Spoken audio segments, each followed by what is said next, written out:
akan belajar mengenai dasar pemeliharaan otomotif. Kan kalian dari jurusan teknik sepeda motor, tentunya harus tahu mengenai dasar dari pemeliharaan otomotif, khususnya di sepeda motor. Ada yang sudah pernah merawat atau mengecek sepeda motornya masing-masing? Apa contohnya? Contoh perawat guys, sih tahu. Itu membersihkan gitu maksudnya. Kayak contohnya ngecek harga dan oli sendiri misalnya. Nah, tapi digantinya setiap per kilometer atau per mungkin waktu, tergantung ya berarti. Oke. Jadi ini ketaruh apa sih? Jelas? Jelas? Oke, jadi pemeliharaan atau perawatan ini nama lainnya itu maintenance kalau di bengkel biasanya. Kalian kalau PKN nanti biasanya maintenance ini itu berarti termasuk pemeliharaan atau perawatan. Jadi merupakan kegiatan yang dilakukan untuk merawat, menjaga dan memelihara peralatan, mesin serta komponen lainnya agar selalu dalam kondisi yang prima. Jadi yang dirawat, yang dilakukan pemeliharaan, penjagaan, kebersihan itu bukan hanya di sepeda motor saja, tapi juga peralatan yang ada di bengkel. Kalau perawatannya kotor dibersihkan, kalau rusak diperbaiki. Soalnya kan untuk jangka panjang ya peralatan, jadi tidak satu kali pakai rusak lagi. ONE itu bisa di bengkel. Nah,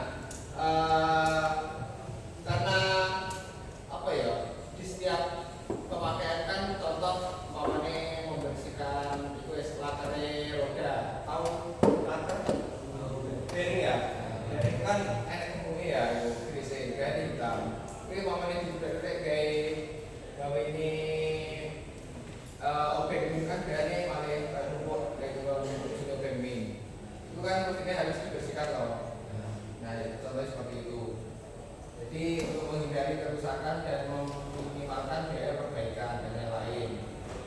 Ini contohnya kalau di bengkel, ada gambar itu sudah.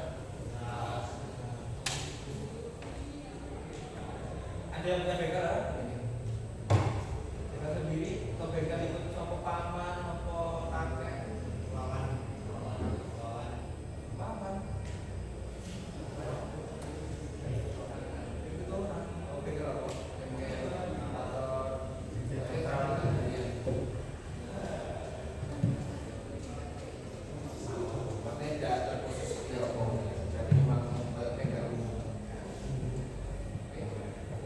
Nah, ini adalah flowchart atau urutan dari jenis-jenis perawatan. Jadi di pemeliharaan atau perawatan itu terbagi menjadi perawatan terencana dan perawatan tidak terencana.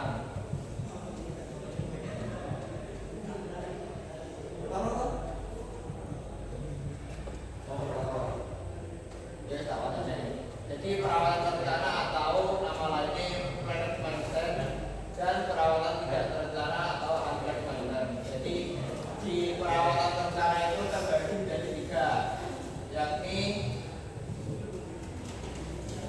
perawatan pencegahan atau preventive maintenance, perawatan perbaikan preventive maintenance, dan perawatan prediktif atau predictive maintenance.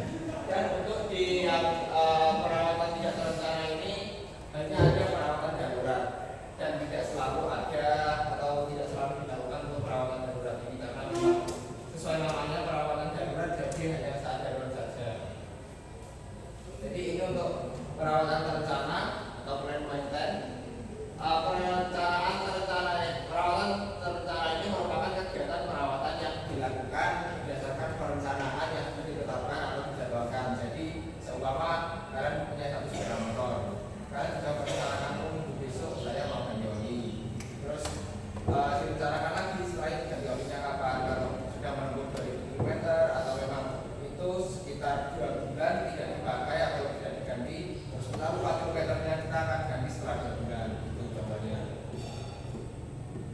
Kalau ada prosedurnya biasanya kalau dari bengkel resmi kayak Honda atau Yamaha itu malah ada prosedurnya tersendiri dari bengkelnya. Jadi yang membuat jadwalnya itu dari mereka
adalah perawatan yang dilakukan untuk memperbaiki satu bagian termasuk penyetelan, reparasi yang telah berhenti untuk memenuhi suatu kondisi yang dapat diterima.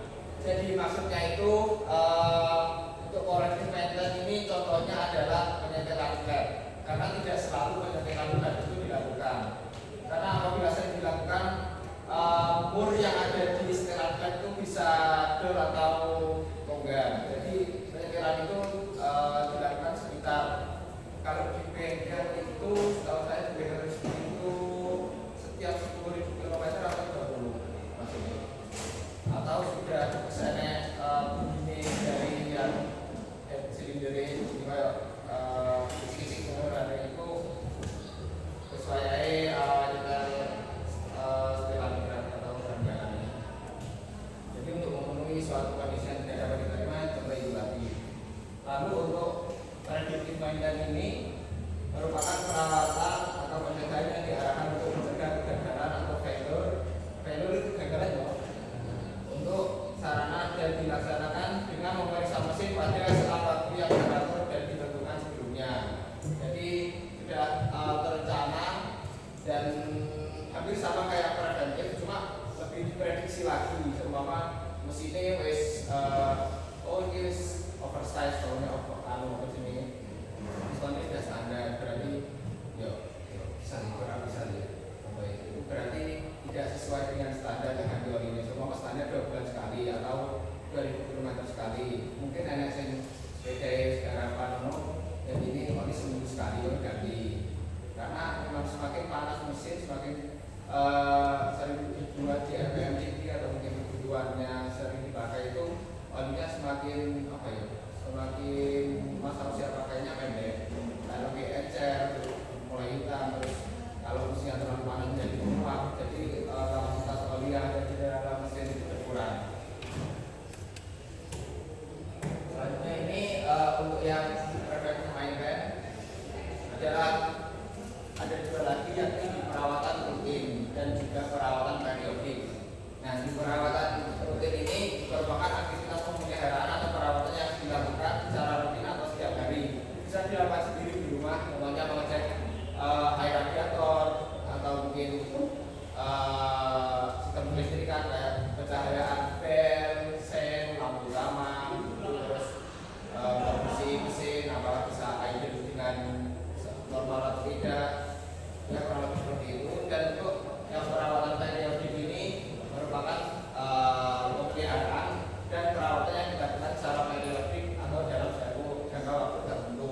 Ya itu tadi bisa seminggu ke depan atau 2 bulan atau 1 bulan, sesuai dengan keadaan sepeda motor masing-masing. Lalu selanjutnya untuk perawatan yang tidak terencana atau unplanned maintenance. Jadi perawatan ini tidak terencana sesuai dengan namanya, unplanned, merupakan perawatan yang dilakukan karena adanya petunjuk atau gejala dan indikasi kerusakan pada kendaraan saat digunakan. Jadi pada perawatan ini tidak terencana, hanya ada satu jenis perawatan yang dilakukan, yaitu perawatan darurat atau emergency. Jadi kalau contohnya ini kayak sepeda kan tiba-tiba mogok atau soknya bocor atau busnya tidak nyala, itu masuknya di perawatan tidak terencana atau di emergency. Karena kan kita tidak tahu, tiba-tiba kan bapak kalian dalam motor dari bapak di handling kebakaran teroro mesinnya mati, kita tidak tahu, dia berkata mesinnya mati apa ini, tidak tahu berbahaya. Berarti maksudnya di perawatan tidak terencana itu tadi. Karena perawatan tidak terencana ini tidak berkali-kali juga terganggu kesehatan motor juga sih. Kalau motornya sering rusak, sering trouble, ya maksudnya di perawatan tidak terencana. Kayak contoh lainnya itu memodifikasi. Kita memodifikasi juga tidak terjadwal. Masuk kalian harus memodifikasi sepeda motor di jangka waktu. Oh, setiap 2 minggu aku harus modif ini, harus modifikasi. Minggu kita ini banyak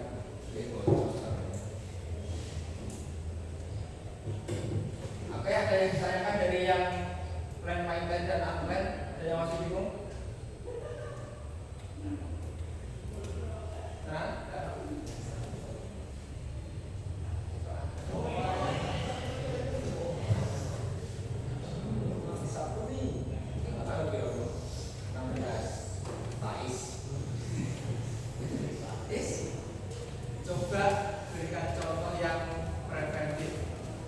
Preventif.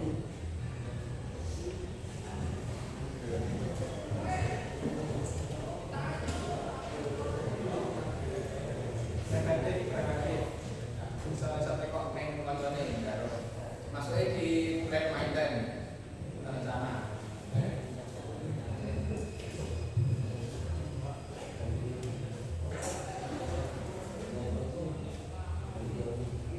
Itu ganti oli ini per apa ya? Kayak berapa? Direncanakan sebelumnya atau tidak? Ganti oli ini direncanakan sebelumnya atau tidak? Direncanakan. Berarti kita harus tahu saya kondisi berapa.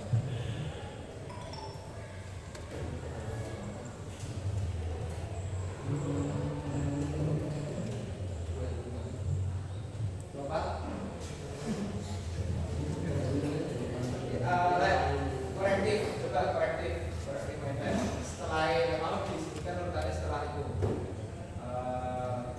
Apa? Itu.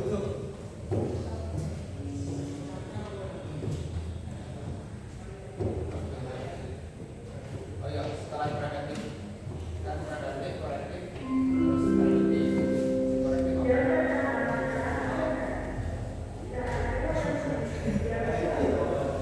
Contoh korektif. Ini calon mekanik bengkel ini PKL harus tahu.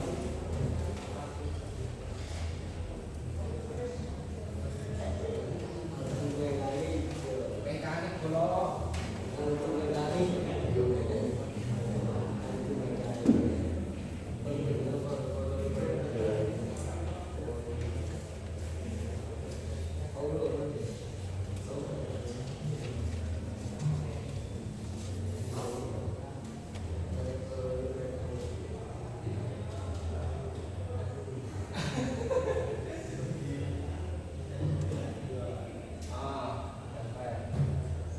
ada lagi nggak kemungkinan kayak korektif?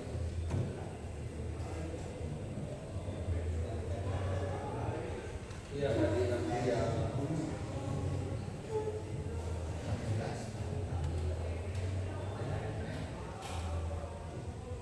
20 Jupanda prediktif sebenarnya.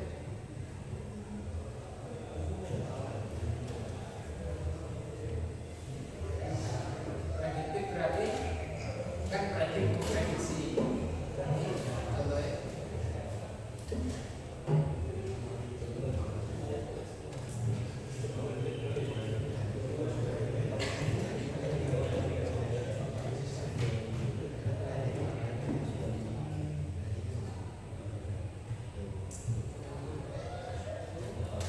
apa sih yang diprediksi ya nih mau melakukan perawatan.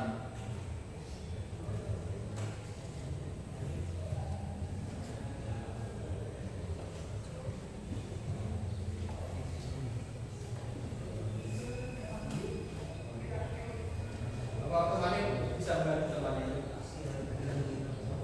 Bisa prediktif,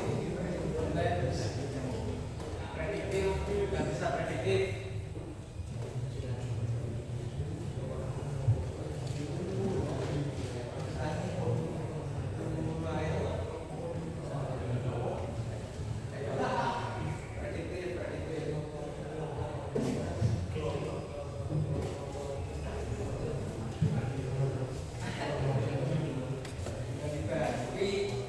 Ganti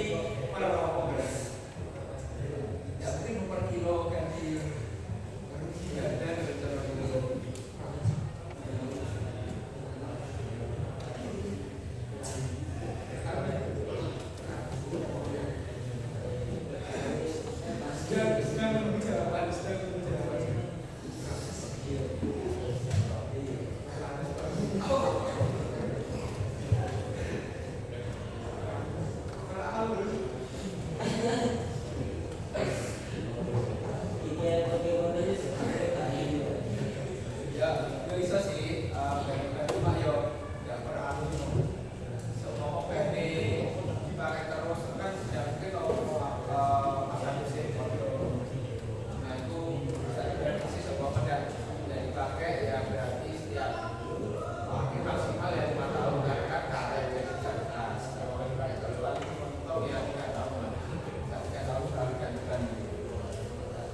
ya lanjut.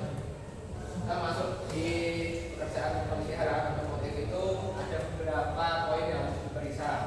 Jadi contohnya ini ada pemeriksaan baterai, kondisi oli, kondisi sistem pendingin, saringan udara, tekanan ban, dan sistem penerangan. Ini secara umum kalau udah resmi semua ada customer bilang di servis, kalian bisa cek ini namanya ini.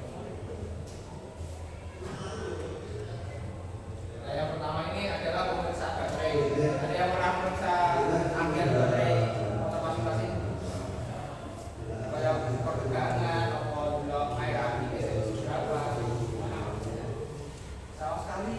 Ada yang tahu pernah periksa baterai?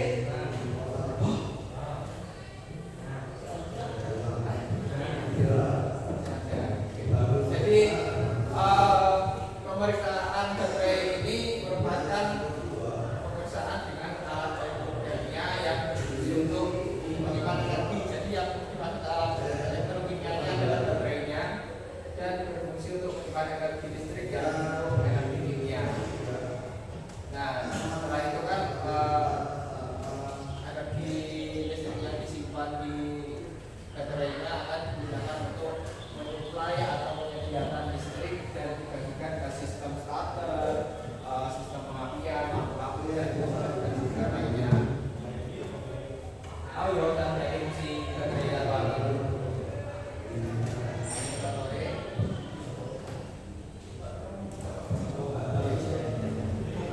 Oke, jadi ini digambar ya Mas. Bawah ini adalah pengukuran arus atau tegangan. Biasanya NSing motore akinator, lali di apa di ngopi terus berarti jadi jalan alih pateni akinator pas mulai itu orang kena nah ini kalau bagian bisa sih alih tegangan ini sepiro bisa memakai motor ora nah itu nggak kena tes ada sekarang tes kaki tekor ini jalan ya itu bisa sih berarti nah ini sih udah gambar ini tak jelas main ini sebelum melakukan tes kondisi baterai ini minimal baterai dalam keadaan 75% maksudnya adalah kesehatan baterainya. Nah, untuk mengetahui persenan dari baterai ini ada beberapa data atau tabel. Tidak kelihatan dulu. Nah, 100% itu di 12,6 perkalimannya total itu. Nah, yang 75% itu berarti batasannya di 12,4. Kalau di 50% itu 12,2, 25% di 12 pas, 0 di 11,9. 11,9 itu sebenarnya masih bisa. Cuma kayak apa ya?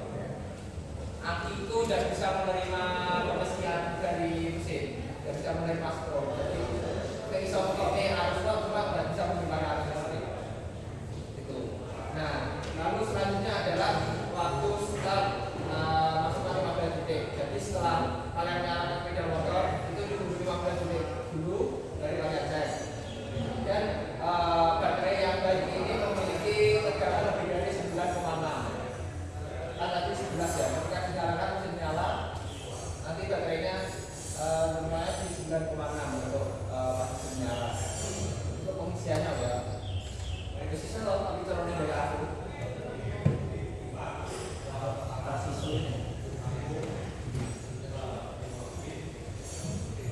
Oke, jadi di baterai yang diperiksa adalah volume dari elektroniknya itu adalah air aki yang ada di baterai.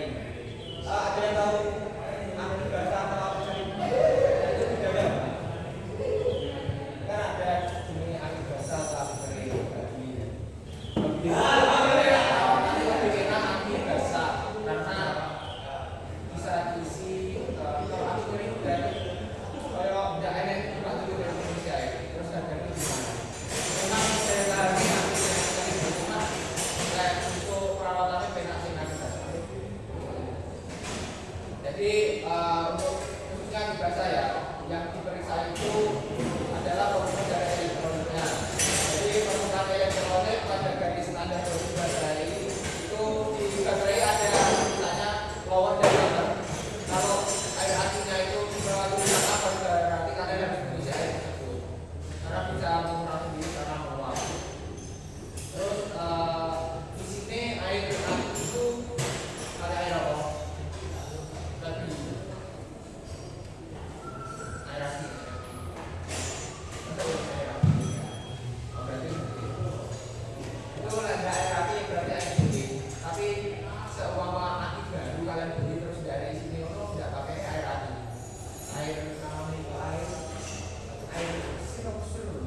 beda ini.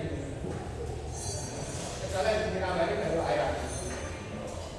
Nah, selanjutnya ada pemeriksaan di tegangan baterai. Nah, pemeriksaan tegangan baterai ini dilakukan dengan menggunakan multimeter atau AVO ya. Nah, tegangan aki standar yang digunakan pada kendaraan adalah 12 volt, namun ada juga yang menggunakan aki dengan tegangan 24. Untuk pada sepeda motor umumnya sepeda motor kalian itu pakai yang 12. Kalau 24 itu jarang sih. Belum pernah saya mengambil yang 24 volt untuk yang sepeda motor pakai aki tegangan tersebut. Oke, bahannya baterai. Ada yang ditanyakan?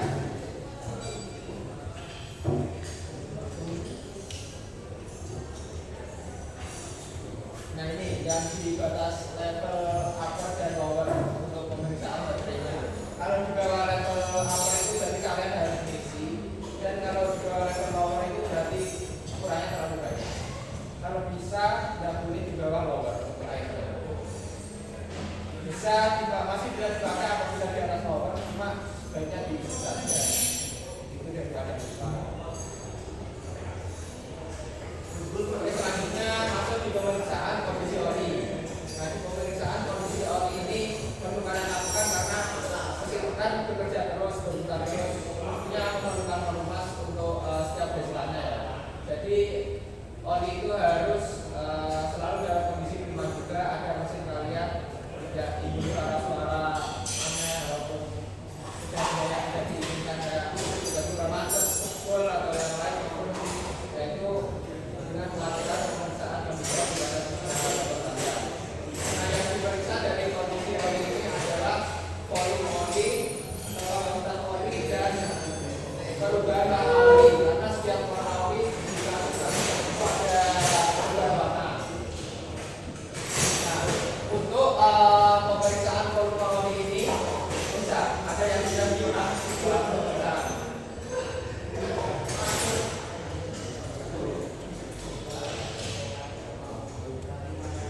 Dan tutupnya ya, karena tutup itu udah ada tandanya uppernya seberapa, lowernya seberapa. Nah, caranya itu bisa sesuai itu dengan cara membuat tutup pengisian oli pada mesin dan juga kopling. Kalau di motor kopling juga kopling, kalau motor naik itu sebelah kanan dikasih. Nah, itu bisa dilihat pada stick atau stick olinya. Itu ada ketinggian level yang atas itu level F atau full dan L atau low. Nah, jadi di tengah-tengah full dan low itu kalau bisa olinya di tengah-tengah. Kalau terlalu full berarti apa ya? Mesin kar itu akan terasa berat karena tidak ada ruang untuk sirkulasi olinya. Kalau terlalu kurang mesin enteng, cuma perumahan kurang maksimal.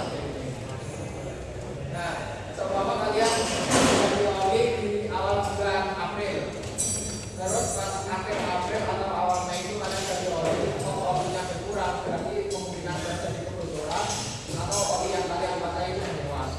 Nah, menguapnya itu karena overheat atau mesin terlalu panas motor kalian. Karena oli juga kan cair tentunya bisa menguap. Nah, menguap itu tersisa yang dalam mesin atau crankcase kalau terbuka jadi kuning mengerap. Bisa juga karena oli yang kalian pakai itu udah asli. Oli kurang kayak online shop, olinya terlalu murah itu pada aslinya. Nah, itu contohnya bisa aja oli palsu. Nah, ini adalah pemeriksaan perubahan warna oli. Untuk warna olinya kalian nanti bisa pilih sendiri ya warnanya. Kalian tadi sudah masukkan di sini. Cuma ada beberapa yang apa ya? Kalau tidak termasuk ke sini, kurang. Jadi yang pertama itu oli berwarna putih susu. Ada yang pernah menemui? Pas buka oli ini warna putih susu. Coba berbeda apa? Kok warnanya jadi putih susu?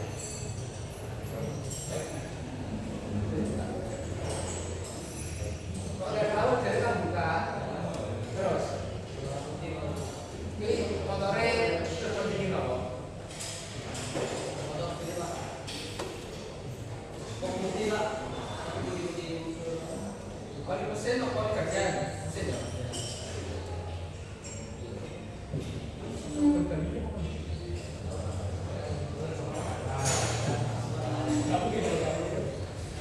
Jadi oli berwarna putih susu ini adalah oli yang tercampur dengan air. Jadi ada kemungkinan ada sirkulasi yang terbuka dan masuk ke dalam mesin. Mesin ini itu kalau magnet di bagian dada karena ada selang sirkulasi kerja itu yang terbuka kan atau bocoran air masuk dari situ. Terus dari sini kalau apa ya susu tidak sih tidak terlalu susu bisa putih kalau airnya terlalu banyak. Cuma kadang ini kayak satu ini white coffee lah white coffee. Itu biasanya masuknya air yang berasal dari kebutuhan sistem pendingin atau radiator bocor. Motornya pendinginnya radiator itu bocor dari water jacket atau apa ya? Dengan silinder itu kan ada buka-buka, ada yang pernah tahu? Kalau membuka motor bagian blok silinder sampai head silinder kan ada buka-buka pintu itu. Itu lewatnya pendingin, lewatnya air. Motornya radiatoran. Nah itu biar bocor lagi itu udah masuk ke ruang bakar. Akhirnya setelah masuk ke ruang bakar itu airnya mengalir ke tempatnya masak oli. Nah itu kita mulai lewat itu. Selain itu bisa juga masuk lewat filter jarak. Biasanya banjir, nekat terobos banjir, airnya masuk lewat filter, masuk lewat intake, pindah ke kompres, terus motornya mati, ngerembes, masuk ke mesin. Oke, selanjutnya oli yang berwarna hitam. Hitam ini hitam yang sangat membantu ya. Jadi ini terjadi akibat kendaraan yang telah menempuh perjalanan dengan jarak tempuh yang sangat jauh. Biasanya semua motor kalian tidak masih kurang lebih 2000 km. Tapi kalian cuma mengganti atau al-sequence. Sorry.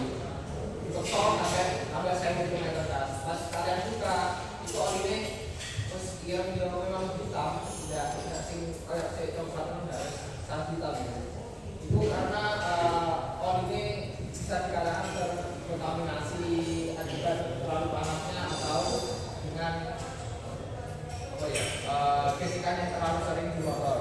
Tapi kalau kalian pakai oli diesel itu lebih ke apa ya vitamin lah. Soalnya kan kandungan itu oli motor sama oli diesel itu berbeda. Selanjutnya oli berwarna coklat ada kekuningan. Nah warna ini menunjukkan kendaraan usai menempuh jarak tempuh antara 1000 sampai 2000 km.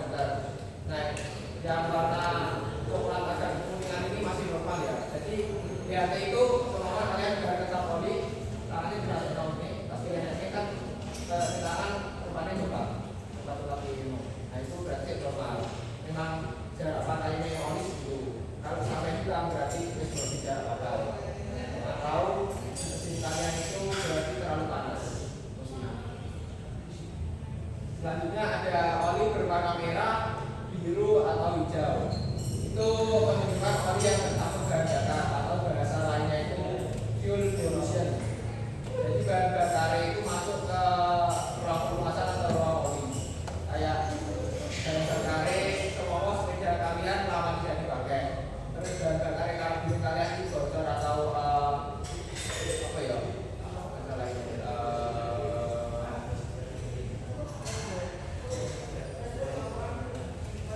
selain itu tapi jangan itu akhirnya yang ruang bakar itu terisi terus bahan bakar.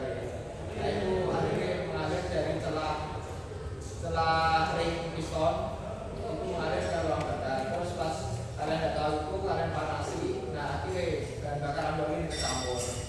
Nah warna oli itu sesuai dengan bahan bakar yang kalian pakai. Contohnya pertama itu kan warnanya merah.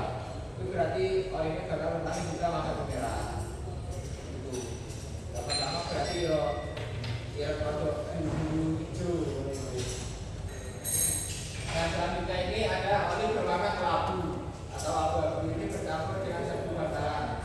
Biasanya ada energi sehat atau pan yang apa ya kayak rontok atau bergeser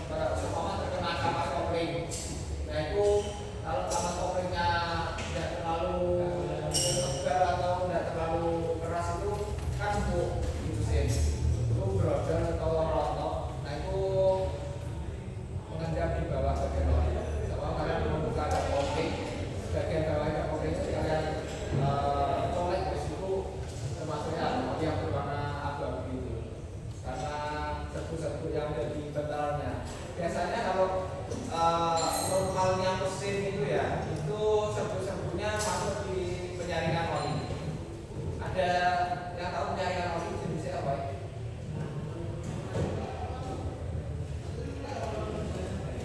Penyaringan oli cilik nah semua itu yang di bagian kiri CVT bagian bawah.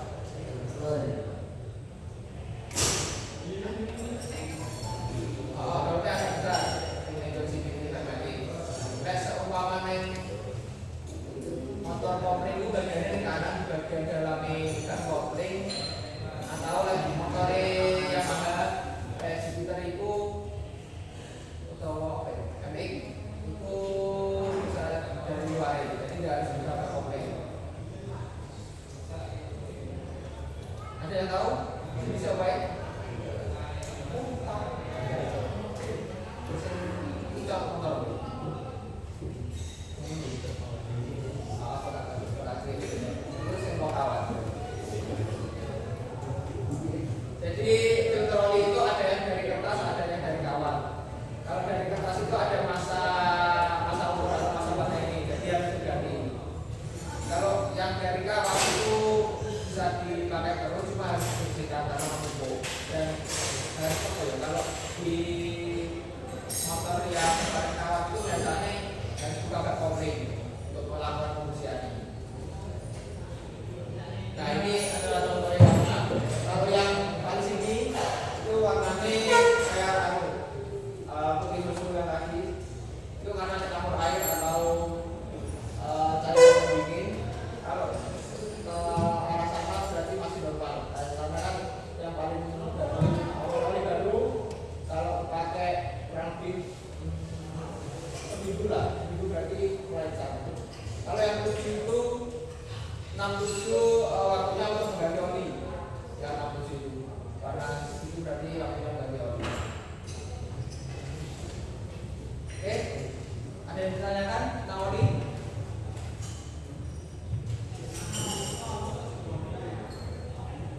Ya, ya.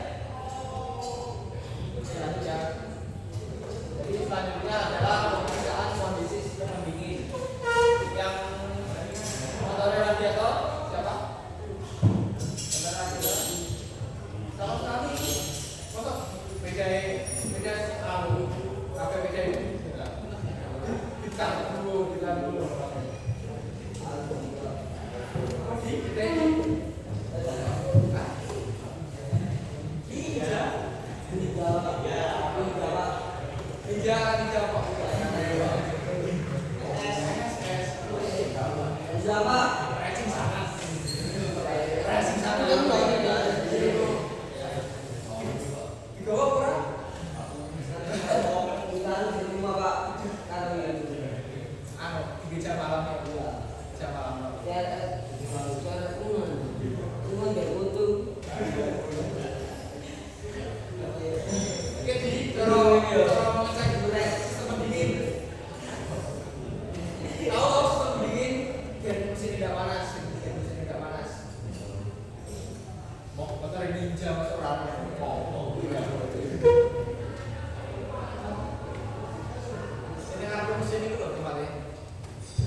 Kegiatan yang berfungsi untuk menjaga temperatur mesin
Jadi lecet itu paling macet. Lecet macet itu paling parah ya stangi pedot. Lecet apa ya sampai frekuensi jebol karena ketabrak stang. Ya minimal ya 2.000 lah sih. Minimal 2.000.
Kalau dia vario pakai ini 7 buat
juga harus tahu bahwa jenisnya dari saringan udara itu tidak hanya kertas saja. Ada yang sekarang kan ada yang resin-resinan itu dari spon atau dari lembaga alat itu. Nah, kalau yang itu biasanya umur pakainya lebih panjang daripada yang kertas. Dan juga flow dari udaranya atau udara yang melewati filter itu bisa lebih flow, bisa lebih banyak. Karena tidak tidak sebentar dari kertas. Nah, selanjutnya ada pemeriksaan tekanan ban. Nah, pemeriksaan tekanan ban ini harus selalu dilakukan ya kalau di bengkel. Karena kalau mendapati customer service dan setelah part terakhir yang harus diperiksa adalah tekanan ban. Jadi kalau banyak bos ya harus dibongkar sesuai dengan tekanan ban atau standar dari tekanan tersebut. Karena kan faktornya kalau seumpama motore bearing bos tidak pula itu ngaruh yang pembosan gara-gara karena kan ambek ya seumpama di udara ini. Nah itu daripada boros atau mungkin dari bisa makin halus karena tambahnya otomatis melebar seumpama dari bos itu upaya. Lalu untuk contoh dari kabinnya seperti ini, kalau membuka untuk pemeriksaannya bisa lihat sendiri lah atau saya kalau yang kemudian jadi kita. Nah ini adalah standar tekanan ban motor bisa dilihat sendiri. Untuk yang BB atau matic biasanya yang depan itu 28 sampai 30 PSI. Terus yang belakang 31 sampai 33. Karena ini sudah disarankan atau dibuat untuk kepentingan sendiri dari pegangnya. Untuk yang sport itu tergantung. Sebenarnya bukan mematok dari yang ini kalau yang sport karena untuk motor sport sendiri banyak sudah diganti tidak banyak yang besar atau mungkin dikecilkan ukurannya. Jadi hanya disesuaikan saja. Kalau untuk trail off-road ini ban yang trail kayak yang lain itu kalau bisa tidak terlalu keras karena akan membuat ban tahunya ya ban tahu sih nggak bulat dia ban tahu sih orang itu cepat habis karena tidak terlalu keras dan semua di aspal itu tidak terlalu mungkin jadi tidak boleh terlalu keras dan tidak terlalu keras kalau dan obrol caranya seperti itu.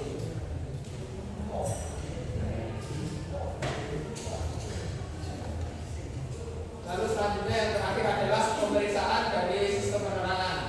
Nah, sistem penerangan ini perlu kalian lakukan pemeriksaan karena memang menjadi syarat lalu lintas dan juga untuk keselamatan kalian sendiri, terutama keselamatan customer kalian nanti ketika PKL.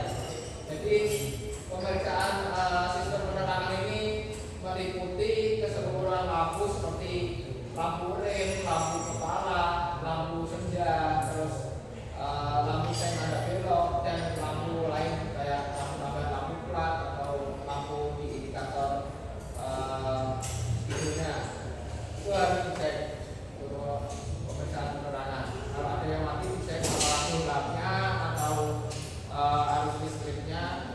Kalau memang menyala semua berarti masih normal gitu ya. Nah ini ada beberapa case untuk mengukur pemahaman kalian dari materi kita.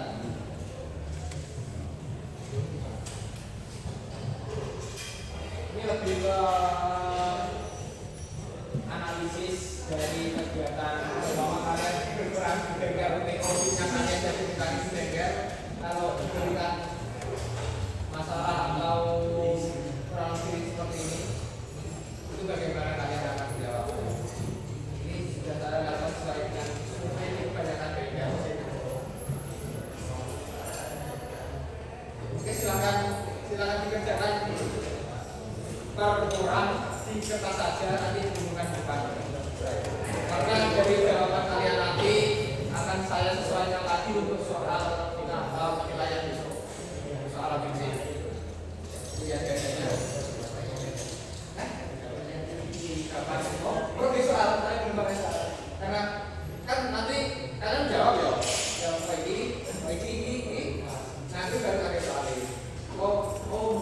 ini dari soalnya sekarang itu.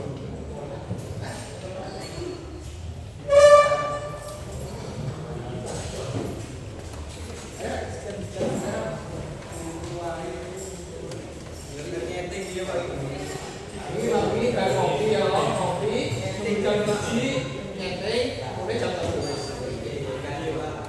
Oh, ini jamu dulu. Rasa dulu.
oleh Mbak Skina kalau ada ini sosial. Pak Tunggu mendukung Pol ya, kayak Mbak Skina.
skena ya.